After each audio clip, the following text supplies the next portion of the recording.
Bonjour à tous, merci encore de votre fidélité. Très heureux de vous retrouver pour ce nouveau numéro de School TV Le Mag. 30 minutes d'infos sur la scolarité de vos enfants. Aujourd'hui, c'est l'école du monde, vous le savez. On prend nos valises, on voyage et on traverse sans plus tarder la Méditerranée. C'est parti pour le sommaire. Direction de la Tunisie, école obligatoire, un modèle inspiré du système français. Comment fonctionne l'école là-bas? Le discours de la méthode, c'est dans un instant avec Irina Capron. L'éducation capitale pour l'avenir du pays, des investissements conséquents d'après le gouvernement, mais avec quelle politique, quelle stratégie, surtout pour quels résultats? On verra que l'analphabétisation est importante. Et puis quels axes de progrès pour l'éducation en Tunisie? Comment calmer la grogne de certains professeurs? Les mots sont-ils profonds? La réponse, ce sera avec nos invités dans un instant. Mohamed Ridi, bonjour. Bonjour. Vous êtes chef de projet, vous êtes ingénieur ici en France et vous avez fait toute votre scolarité en public en Tunisie. Merci d'avoir accepté notre invitation. Et puis on est en Skype avec Lorraine Prigent. Bonjour. Comment allez-vous? Bonjour. Merci d'avoir accepté notre invitation, directrice éducation chez Kayambe, qui travaille sur l'accompagnement des réformes en Tunisie, et cela depuis 2013. C'est parti pour la loupe. Salut Irina. Bonjour Patrice, bonjour à tous. Bonjour. Alors, quel est le modèle tunisien en termes d'éducation? Tout d'abord, il faut savoir que depuis que la Tunisie a accédé à l'indépendance vis-à-vis de la France en 1956, son système scolaire a bien évolué. Jusqu'en 1958, l'éducation en Tunisie était accessible seulement pour la majorité privilégiée. Depuis 1991, l'école est obligatoire pour les enfants de 6 à 16 ans. Aujourd'hui, la Tunisie accorde une grande importance à l'éducation. Ils investissent près de 7% du produit national brut du pays. Question organisation, question structure, c'est la même chose qu'en France? Et oui, c'est la même chose puisque le système éducatif tunisien est fondé sur le modèle français. Ensuite, dans le système éducatif tunisien, il y a une grande priorité qui est accordée à l'enseignement des langues. Dès le bas âge, les enfants apprennent l'arabe. Ensuite, ils vont étudier le français et l'anglais comme langue étrangère au cours de la 3e année d'école. Donc l'année académique se déroule de septembre à juin, comme chez nous en France. De 3 à 6 ans, il y a l'éducation préscolaire, une étape relativement nouvelle, facultative.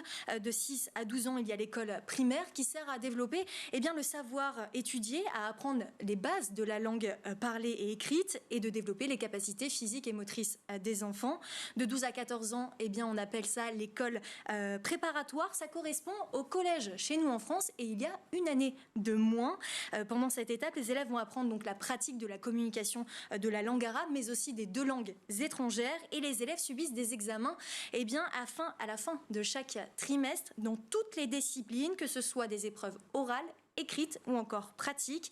Et ensuite, vous savez, il y a le lycée, ça s'appelle la formation secondaire de 14 à 18 ans, donc une année de plus. La première année est commune pour les élèves et les 3 années, les élèves se spécialisent dans l'une des 6 sections. Alors il y a lettres, économie et gestion, sciences de l'informatique, mathématiques, sciences expérimentales ou encore sciences techniques. Les investissements, on va le voir dans un instant. Et pourtant, on va le voir qu'il y a également des difficultés puisque la Tunisie ne caracole pas en tête du classement PISA.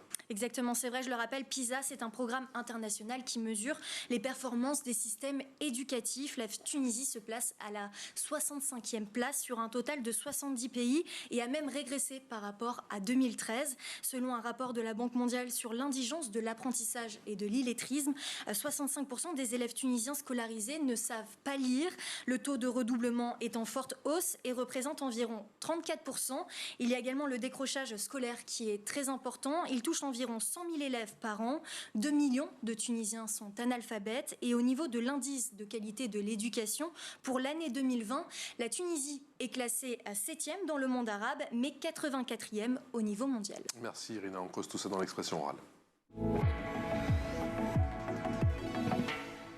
L'expression orale avec Lorraine Prigent, qui est directrice éducation chez Kayambe, qui travaille sur l'accompagnement des réformes en Tunisie, et cela depuis 2013, avec Mohamed Ridi, qui est ingénieur ici en France et ancien élève en Tunisie. Vous avez fait toute votre scolarité en école publique, c'est ça là-bas? Comment ça s'est passé? En école publique, j'ai commencé en école publique jusqu'à la fin de mes études. Désolé, j'ai pas trouvé le switch.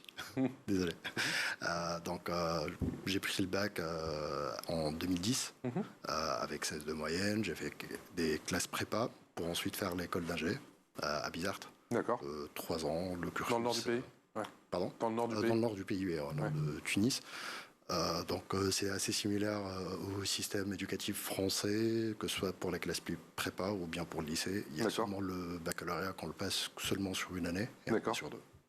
Lorraine Prigent, il y a un petit peu plus d'une dizaine d'années qu'il y a eu ce virage démocratique. Est-ce qu'il s'est accompagné, d'après vous, d'une véritable volonté politique concernant le système éducatif en Tunisie? Alors, il s'est indiscutablement accompagné de changements importants. Ce qu'il faut savoir, c'est qu'au début des années 2000, la Tunisie était le pays qui se distinguait par ses indicateurs d'éducation qui étaient particulièrement bons. Ça a été le premier pays à avoir une scolarisation primaire universelle et à avoir des taux d'achèvement sur l'ensemble des différents cycles qui étaient particulièrement au-dessus de ses voisins et de pays avec des PIB tout à fait comparables. Et puis, cette avance qui était caractéristique au début des années 2000, force est de constater qu'en 2020, elle a été perdue. Et elle a été perdue sur un certain nombre d'indicateurs, voire tous. D'abord sur les indicateurs d'achèvement. Là où l'ensemble des pays comparateurs de la Tunisie arrivaient petit à petit à achever de plus en plus le collège, eh bien la Tunisie stagnait avec des chiffres qui restaient les mêmes entre 2000 et 2020, soit autour de 70 et 72% d'achèvement du collège. En termes de qualité, vous parliez tout à l'heure de PISA et de la manière dont les tests PISA mesurent la qualité des élèves. On a un net décrochage et ce décrochage, il est caractéristique en 2012 et en 2015, alors que le pays qui avait rejoint PISA en 2003 était plutôt sur une courbe de progression. Donc, ce que ça veut dire, effectivement, c'est que ce décrochage est arrivé avec un certain nombre de bouleversements en Tunisie et que depuis, on n'a pas la possibilité de continuer à mesurer la qualité de ces apprentissages puisque la Tunisie est sortie de PISA et est sortie d'un certain nombre de systèmes de mesure de la qualité des apprentissages également. Mohamed, l'école obligatoire, on l'a dit en Tunisie, l'option de la massification scolaire a donc été adoptée avec pour vous des réussites, mais aussi certaines limites? C'était réussi, en fait, c'était réussi jusqu'au. Je viens confirmer ce qu'on vient de dire, jusqu'à les années 2000, début des années 2000. Ça a été une réussite. Sortie de l'indépendance en 1956, il y avait peu de gens qui savaient lire, qui savaient écrire. Donc il y a eu une évolution très importante jusqu'au début des années 2000. Et ensuite, tout le monde, en Tunisie, même tout le monde le dit aujourd'hui, tout le monde a remarqué une certaine régression sur le système scolaire public, je parle bien du système public. Ensuite, on voit très bien le décrochage des élèves dans les écoles, dans les lycées aussi. Et puis, il y a la partie privatisation que je pense a notre facteur qui favorise le secteur privé plutôt que le public. Et donc, ni les profs ni les élèves sont intéressés par le secteur public et partent plutôt vers le secteur privé. Lorraine Préjean, comment un si grand pays qui fait d'énormes progrès, notamment sur le plan économique, peut avoir tant de soucis dans le domaine de l'éducation, alors que, Mohamed vient de le dire, pendant un long moment, ça a marché quand même? Ouais, c'est effectivement le cas. On a vraiment le sentiment que la Tunisie s'est un peu endormie sur ses lauriers. Et effectivement, sur les 10 dernières années, on observe des décrochages qui sont nets.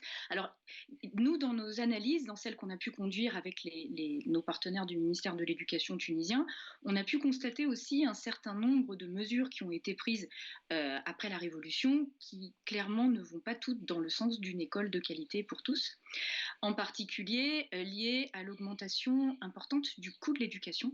Évidemment, la Révolution a apporté avec elle un certain nombre de revendications, évidemment bien légitimes pour certaines d'entre elles, mais du coup qui ont entraîné des augmentations particulièrement importantes, mais aussi et en parallèle un recul du nombre d'élèves par classe et donc des augmentations importantes en termes de coût de l'éducation. Ce qu'il faut savoir, c'est qu'au jour d'aujourd'hui, les taux d'encadrement en Tunisie, donc nombre d'élèves par classe...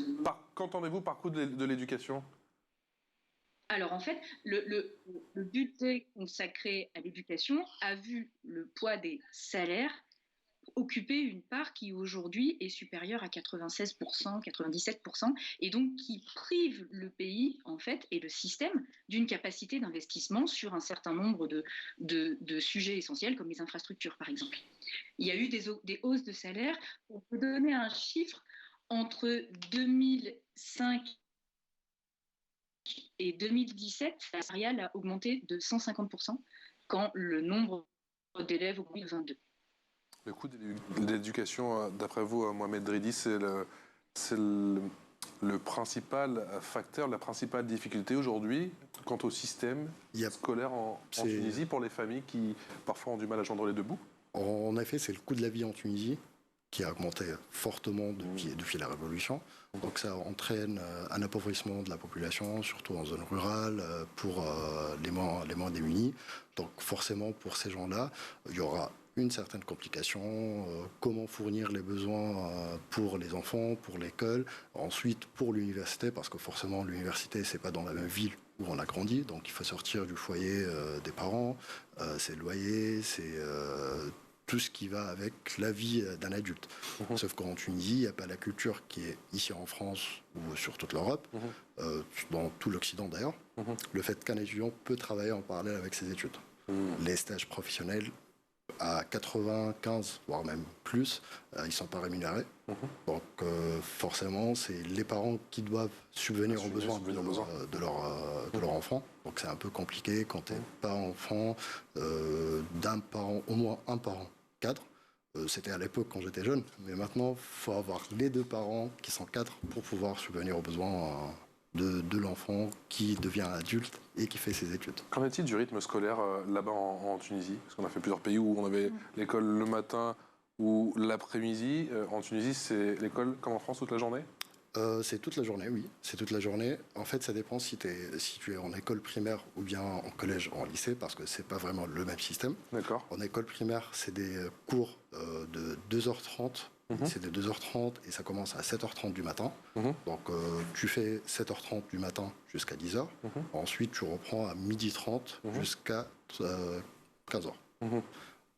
Soit soit tu le fais de 10h du matin jusqu'à 12h30 et de 15h jusqu'à 17h30. Donc ça, c'est le modèle classique. Et ensuite, de mémoire, hein, bien sûr. quand j'étais enfant. Ouais. Pas longtemps. Et de mémoire, c'est le cas de lundi jusqu'à vendredi. Il n'y a pas des jutes le samedi, dimanche, forcément. Lorraine Prigent, le principal défi de la Tunisie aujourd'hui, c'est la qualité de l'enseignement. Ah oui, incontestablement, et c'est retrouver des manières de mesurer cette qualité, soit en rentrant dans des programmes internationaux, soit en construisant ses propres systèmes de mesure. Mais clairement, on assiste aujourd'hui à un vrai problème de qualité, et ce problème de qualité, en plus, il affecte le plus, quelque part, les zones rurales et les populations les plus vulnérables, les écoles les moins attractives que les enseignants choisissent moins, ou dans lesquelles ils ont moins d'intérêt à enseigner, ou dans lesquelles il y a aussi des difficultés à regrouper une classe dans son ensemble, puisque la Tunisie ne souhaite pas avoir recours à ce que pourtant l'ensemble des pays qui ont des écoles rurales dispersées font, c'est-à-dire les classes multiniveaux. Donc aujourd'hui, il y a effectivement une problématique d'équité et une problématique de qualité dont il est indispensable de s'emparer en Tunisie. Mohamed Ridi, vous confirmez les propos de Lorraine Prigent. Il y a une vraie disparité régionale aujourd'hui. C'est l'un des principaux défis aujourd'hui de la Tunisie. Oui, je confirme. Parce que, à titre d'exemple, le SMIC, il représente 10% d'un salaire d'un ingénieur débutant.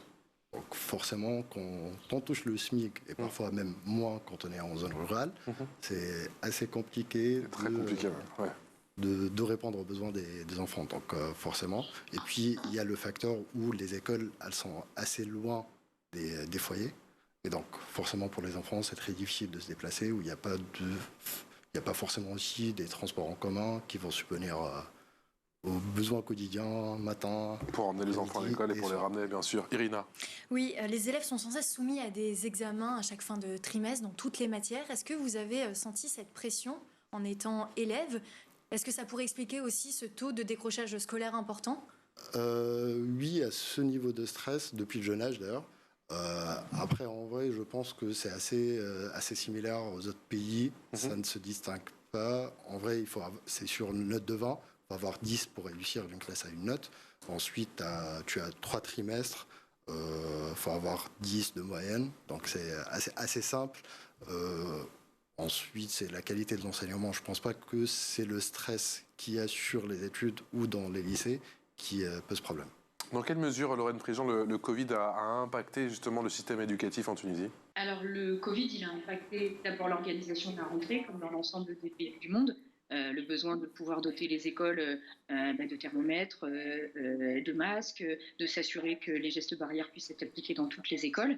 Et puis, comme dans beaucoup de pays où il existe encore de fortes disparités urbain-rural, il a affecté les écoles de manière complètement inégale en fonction du lieu où elles se trouvent. Il y a encore une minorité d'écoles tunisiennes, par exemple, où il n'y a pas suffisamment d'eau pour permettre de se laver les mains. Et du coup, ça a entraîné aussi des problématiques particulièrement importantes dans les zones les plus rurales du pays et les plus fragiles. Ça impacte plus les filles ou les garçons? Alors, il se trouve qu'en Tunisie, comme dans beaucoup de pays d'ailleurs, les filles réussissent plutôt bien. Et quand on travaille d'ailleurs sur les chiffres du décrochage, on s'aperçoit qu'il y a un problème de genre inversé. Ce sont les garçons qui décrochent le plus.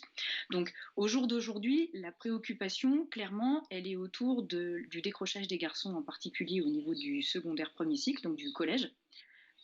Beaucoup plus que sur une problématique de genre comme on pourrait l'imaginer, ce qui ne veut pas dire qu'il n'y a pas de problème, bien évidemment, mais en tout cas dans les résultats, le décrochage et les problématiques d'apprentissage touchent davantage les garçons à l'école fondamentale. Et ce décrochage, Mohamed Ridi, il s'explique, notamment des garçons, il s'explique comment d'après vous? Personnellement, je ne suis pas basé sur des études, mais personnellement, je trouve que c'est un manque d'accompagnement, principalement pour les garçons. Il y a un manque de clubs, il y a auparavant... Mais c'est quoi, tous ces jeunes, ils se disent quoi, que je dois aider ma famille, il faut absolument que j'aille gagner ma vie, ou c'est juste l'école, ça ne me servira pas? Je ne vois pas l'importance de l'éducation. En effet, il y a cette partie de la population qui vont arrêter d'aller à l'école juste pour aider leur famille. Et ensuite, de mon point de vue, ce que je vois le plus, c'est de jeunes garçons qui, tout simplement, l'école les saoule. Et ils s'arrêtent. Ils disent c'est pas leur truc. Pour eux, c'est une perte de temps. Exactement. Pour eux, c'est une bonne raison parce qu'ils ne voient pas la perspective et surtout avec un taux de chômage qui est assez important. Donc pour eux, je vais faire mes études, je vais faire un bac plus 3 pour après me retrouver au chômage. L'équation n'est pas évidente. Donc, Solène Prigent, dans quel état d'esprit se trouvent en ce moment les professeurs? Je sais que c'est dur de faire une généralité, notamment en Tunisie, mais j'ai entendu dire qu'il y avait quand même pas mal de grèves, comme dans bon nombre de pays, à commencer par la France, mais on a l'impression que les maux sont profonds là-bas. On est dans un système éducatif qui a des relations sociales qui sont effectivement extrêmement tendues et ça se ressent au niveau du système dans son ensemble comme au niveau des établissements. Il y a un dialogue assez dur, des prises de position assez dures entre les représentants des principaux syndicats d'une part et les cadres du ministère d'autre part. Et effectivement, quand on connaît la pression des différents organismes internationaux qui financent quelque part la dépense tunisienne en partie et la dette tunisienne, quand on connaît cette pression pour obtenir peut-être une résorption, en tout cas des taux d'encadrement, peut-être un peu plus d'élèves par classe, ou en tout cas changer un certain nombre de paramètres et ne pas continuer à trop recruter de fonctionnaires, ce qui est un peu le discours tenu par le FMI, on peut imaginer effectivement que ça crée des tensions. Mais incontestablement, il y a aujourd'hui un mode de pilotage en Tunisie qui reste très très marqué par ces tensions autour des représentants des enseignants en général. Mais pour qu'on comprenne bien, quelles sont leurs revendications? Globalement, on a déjà, comme j'essayais de l'indiquer tout à l'heure, on a déjà de nombreuses revendications qui ont été finalement acceptées et qui ne l'ont pas été dans beaucoup d'autres systèmes éducatifs. Je pense en particulier à la possibilité pour un enseignant de choisir le niveau dans lequel il enseigne. Je pense aussi à cette interdiction des classes multiniveaux qui prive du coup la Tunisie d'une solution simple et peu coûteuse en zone rurale. Et donc aujourd'hui, on a un petit peu le sentiment que continuer à avancer rend les choses particulièrement compliquées dans la mesure où ces différentes mesures ne sont pas soutenables à long terme. On ne peut pas, dans les zones les plus reculées de la Tunisie, on ne peut pas faire des classes avec 3 élèves. On ne peut pas ouvrir une classe avec 3 ou 4 élèves. Donc les gestionnaires du système, les pilotes du système se trouvent dans des situations extrêmement complexes avec des besoins de construire des regroupements et dont les élèves pâtissent. Donc effectivement, on peut comprendre qu'il y a un moment de tension parce qu'il y a eu des acquis très importants de la part des enseignants et il y a aujourd'hui une problématique de qualité qui nécessite un certain nombre de remises à plat et de discussions et de réflexions sur ce que produit le système éducatif pour ses élèves. Et on s'aperçoit que revenir à ce débat-là, ça prend un petit peu de temps et ça nécessite de sortir des postures dans lesquelles ont pu s'enfermer beaucoup d'acteurs ces dernières années. On a parlé en début d'émission, Lorraine Préjean, du phénomène d'analphabétisation qui est croissant en Tunisie. On a l'impression que le système scolaire en Tunisie a fonctionné bien. Et puis, vous l'avez vous-même dit, ils se sont peut-être un petit peu endormis sur leur laurier. Est-ce qu'ils ont pris conscience, notamment de tous ces mots? Et concernant la question sur l'analphabétisation, est-ce qu'ils comptent enrayer justement son phénomène? Et si oui, avec quelles mesures? Alors, il y a eu effectivement une forme de prise de conscience sur la baisse de la qualité de l'éducation en Tunisie. Mais comme je le disais tout à l'heure, le problème, c'est que cette prise de conscience, elle s'est aussi accompagnée d'une suppression de la plupart des examens et des indicateurs qui permettaient de mesurer cette qualité. Donc aujourd'hui, on a déjà un système éducatif qui n'arrive pas à mesurer les acquis de ses élèves par les différents moments de la scolarité. En fait, entre la scolarité primaire et le bac, il n'y a pas d'étape intermédiaire qui permette de mesurer les acquis des élèves de manière nationale. Donc, ça pose effectivement un problème de mesure. Ça pose aussi un problème de qualité. Alors, ce problème de qualité et de prise en compte de ces problématiques, il a été aussi traité à travers des politiques de lutte contre l'abandon scolaire. Il y en a eu beaucoup ces 3 ou 4 dernières années, plusieurs tentatives menées par la Tunisie avec l'appui de l'UNICEF, d'un certain nombre de ses partenaires, pour essayer de construire des campagnes. Alors il y a eu par exemple une campagne qui s'appelait L'école récupère ses enfants. D'autres, la mise en place par exemple d'un office des œuvres scolaires, la mise en place un certain nombre de dispositifs qui tentent de ramener les décrocheurs vers l'intérieur de la classe et vers la classe. Mais une chose est sûre, la question des acquis scolaires, c'est à l'intérieur de la classe qu'elle se traite.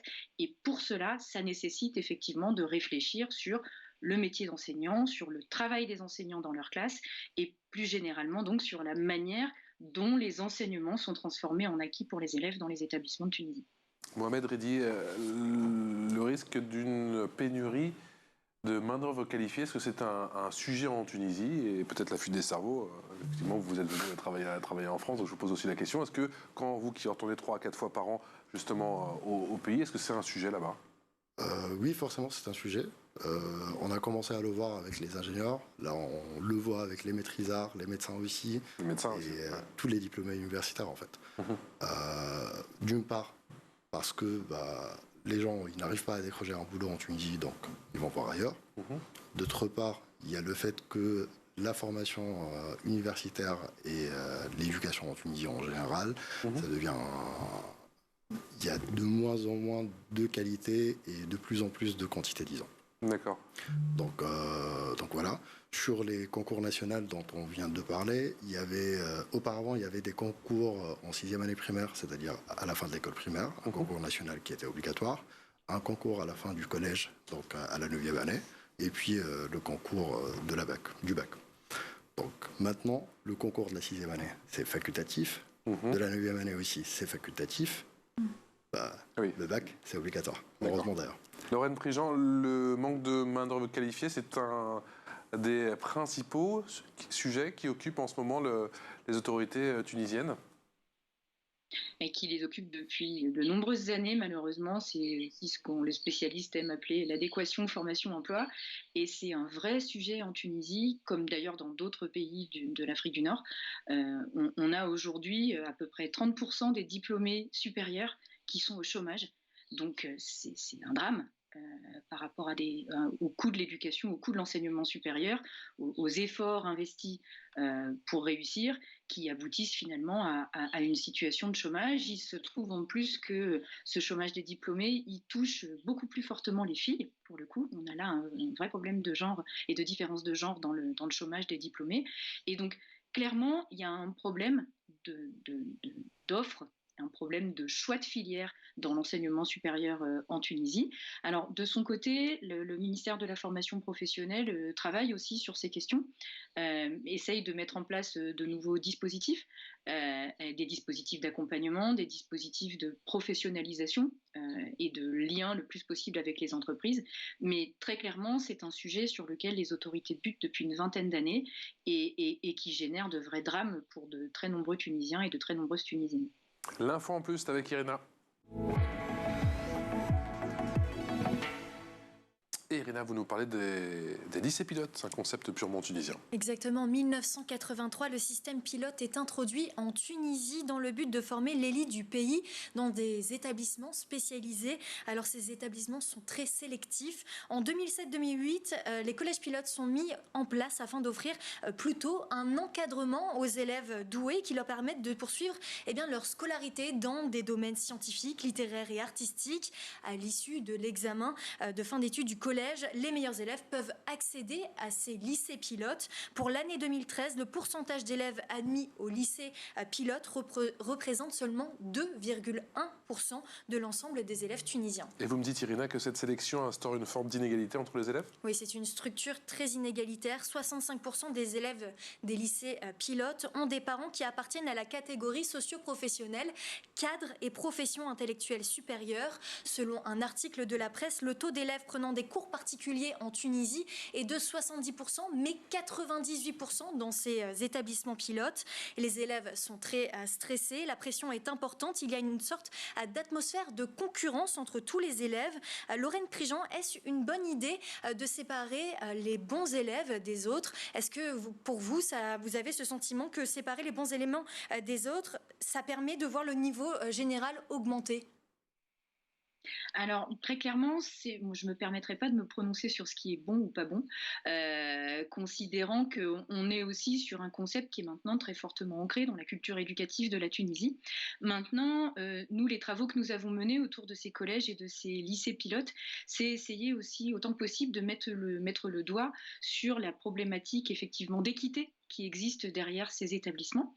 Alors c'est vrai qu'il arrive que des élèves de Kasserine obtiennent la meilleure note à ce concours, c'est arrivé, et tous les cadres du ministère, croyez-moi, s'en réjouissent beaucoup. Mais ce qu'on a étudié aussi, c'est la question de la probabilité de candidature.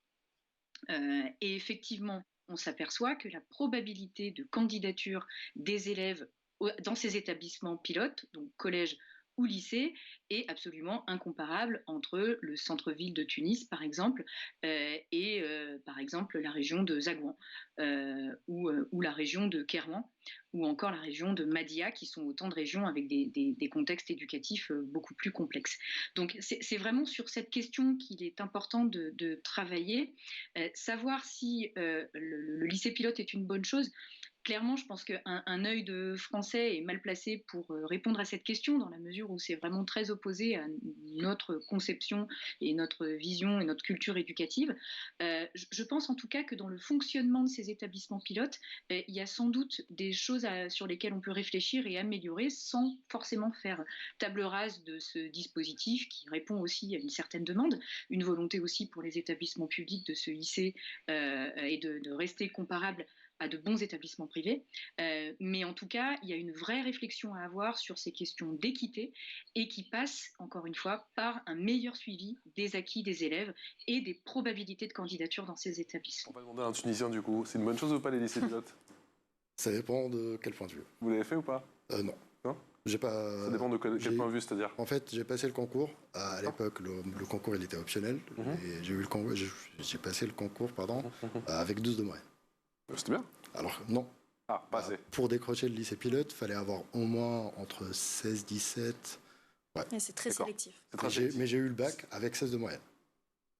Donc, on peut voir le gap. Sauf que si j'aurais grandi avec... j'ai passé mes 4 ans de lycée avec l'élite qui était un peu dans mon lycée, qui aurait pu être dans mon lycée, j'aurais pu avoir le bac avec une meilleure moyenne parce que ça peut donner une meilleure influence pour un adolescent. Rapidement, Mohamed, quel est le poids du privé aujourd'hui dans l'éducation Important. Important. En un mot. Ouais. Important, parce que là, on exponentiel commence, depuis 10 ans. Ouais. Depuis 10 ans, exactement, depuis la Révolution, on commence à le voir dans les écoles primaires, dans les collèges, Les lycées, ça existait auparavant, mais c'était vraiment le dernier recours pour un enfant pour faire un lycée privé. Ensuite, les universités, là, il y en a presque, au moins pour les écoles d'ingénieurs, il y en a presque autant qu'en secteur public. On l'a compris. Et vraiment, ce n'est pas des fondations, c'est des entreprises. C'est-à-dire, ce n'est pas des universités privées comme Harvard ou bien d'autres universités privées aux États-Unis ou bien en Angleterre, mais c'est plutôt des entreprises avec des actionnaires. Donc on peut très bien comprendre quel est le but d'une université privée en Tunisie. Merci à vous. Merci Mohamed Redi, qui est ingénieur et spécialiste en gestion de projets ici en France. Et vous avez fait toute votre scolarité en Tunisie. Et Lorraine Prigent, un grand merci à vous également. Directrice éducation, c'est Kayombe et vous travaillez sur l'accompagnement des réformes en Tunisie depuis 2013. Un grand merci à tous les deux. Et à vous aussi, ma chère Irina. On se retrouve très vite pour un nouveau numéro de School TV, le mag sur School TV.